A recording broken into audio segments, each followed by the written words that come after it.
کبھی کبھی ہمارا صبر، ہمارا انتظار ہمیں بہت وسوسوں میں ڈال دیتا ہے۔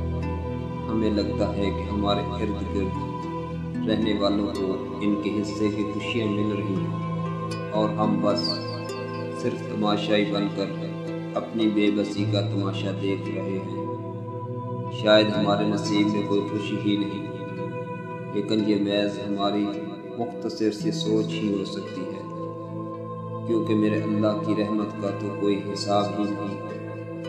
ہمارا اللہ بہتر جانتا ہے کہ ہمیں کون سی خوشی کب دینی ہے اور کتنے صبر کے بعد دینی ہے۔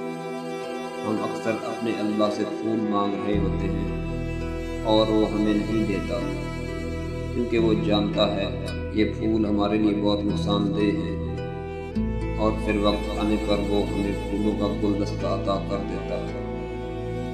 بے شک میرا اللہ بہت محبت کرنے والا ہے۔